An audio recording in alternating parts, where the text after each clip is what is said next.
The Forza Motorsport 20th anniversary update released earlier this week, bringing with it the returning fan favourite track Fujimi Kaido, as well as a couple of new cars, including the latest NSX and a mad time attack Toyota Starlet. Along with this update, there's also been the release of the first paid car pack for this game. The Racing Heroes car pack comes with 5 cars for £4. These are the returning fan favourite Mazda Furai, the 2024 Ford Mustang GT3, the 2001 Formula Drift Nissan Silvia, the 1997 Toyota Mark II Tourer, and the beautiful De Tomaso Pantera. For today's video though, I'm going to stick to the base game content that arrived as part of this update, focusing on Fujimi Kaido and the Toyota Starlet time attack car, coming back to take a closer look at the car pack in another video coming very soon. So then, before I look at any of the new cars, I had to come here to Fujimi Kaido using this Mazda RX-7, the perfect car for this backdrop, I think you might agree, starting in this villagey section. But yeah, just had to come here and give it a quick test before we looked at any of the new cars. Now, the only change to this route, I think, over how it was in Motorsport 4 is the addition of the pit lane, which you see exiting there. To make it more usable for online races and such, rather than just a fun route to drive.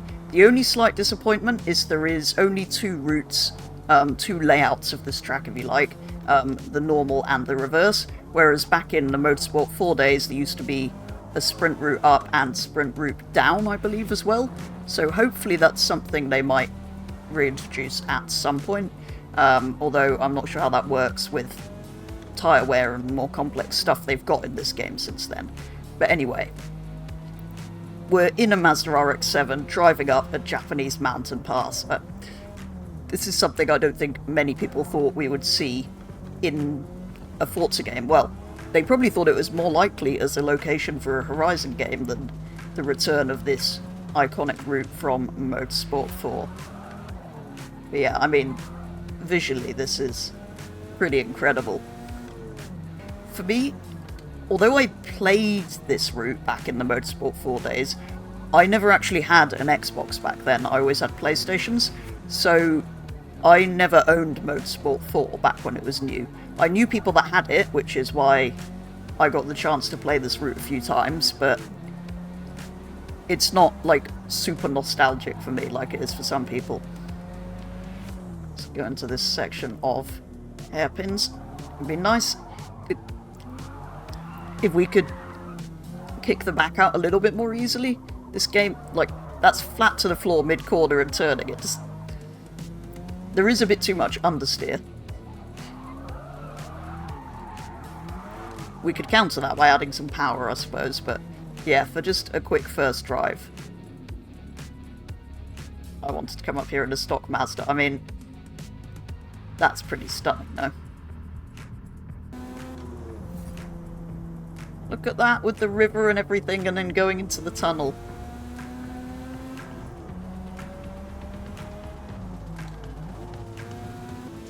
And there's a section with the cherry blossoms as well.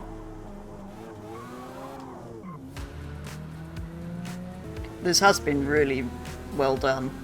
The disappointment of all of the previous new tracks that were essentially the same as they were in previous games is definitely not here with this. It's been reworked so much.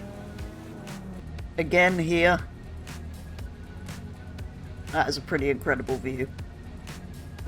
We are still climbing slightly, but I think we're pretty much at the top here.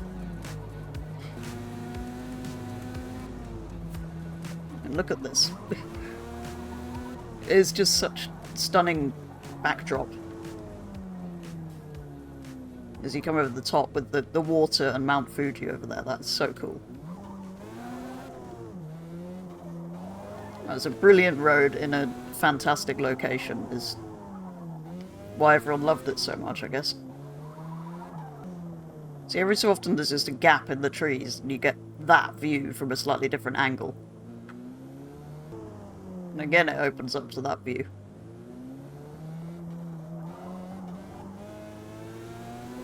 I think we must pretty much be back at the bottom now. So yeah, it takes about 10 minutes to get round, maybe quicker, because I'm in a pretty slow car and we kind of took it quite slowly. There's the pit entrance, look. Kind of took it quite slowly, stopped to look at the views a few times. So yeah, that's kind of a shame with not having the sprint route, because if you do just want to race up or race down, you've kind of got to do the other half first. Or you've got to do half and then quit rather than coming round, but yeah. Pretty cool, I think you'll agree. On to the new cars then. To get hold of the new to Motorsport 2024 Nissan Z Nismo, you need to either complete all series in the Open Class Tour in Korea, or complete 10 races in the Multi-Class series in featured multiplayer. This car isn't brand new to Forza, although it's new to Motorsport. It comes across from Horizon. Then the mad time attack Toyota Starlet, as well as being available in the dealership, you can get it by completing one clean lap in the Fujimi Kaido Toge Rivals event, which is a Rivals event around the new race route. And finally, to get hold of the 2022 Acura NSX, because for some reason it's not a Honda, you have to complete all series in the 20th Anniversary Tour in career mode, or complete 20 races in the 20th Anniversary Series in featured multiplayer. As well as the new track and the new cars, there is also a new body kit for one of the older NSXs that was in the game, which looks absolutely insane. This is what it does to your car.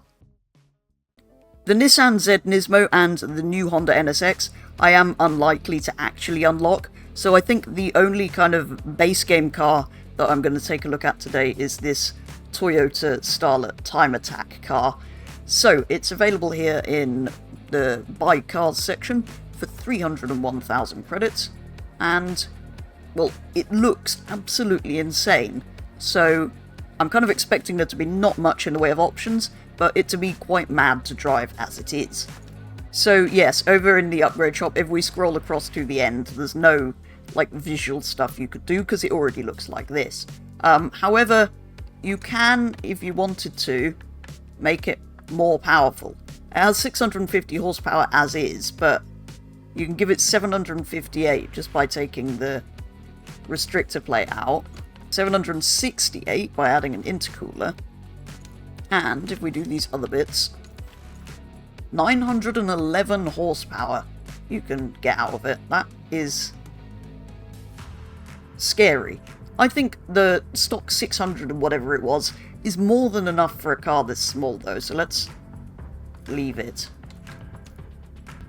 So to test this little thing out, I've of course come back to the new track. Just look at that turbo sticking out the What is happening with this car? It is, I mean, it's a time attack car, I think. It kind of should be quite mad.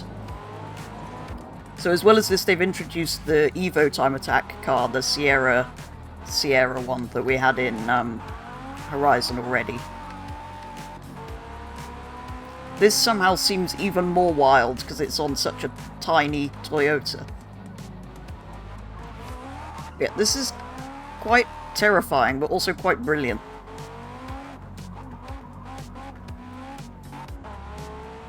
Shame I still don't really know where I'm going on this track. It's sort of too long to remember it all unless you've driven it a lot, which I haven't. See, I don't really see this as a route to race on or try and drive fast on. It's just more of a track to enjoy. Well, I mean, most people use it for drifting, right? But even if you're not into drifting, it's just more of a track to drive.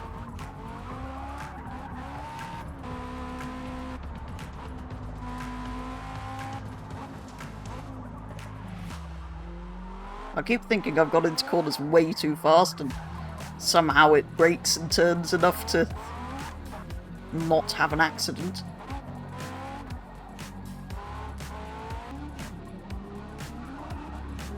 Oh wow, it's almost even more insane from in here.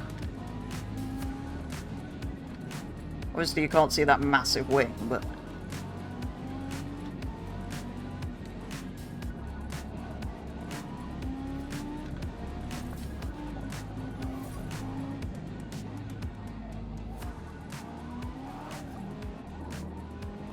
And just like that, we're round at the bottom again in not much over 9 minutes. This would probably do it in like 9, 10? I don't think it would quite do it in 9. That, though, is going to be all for a very first look at the Forza Motorsport 20th anniversary update, including the return of Fujimi Kaido and a few new cars. This is probably already one of, if not the best updates this game has had so far, and that's not even all of the new content yet.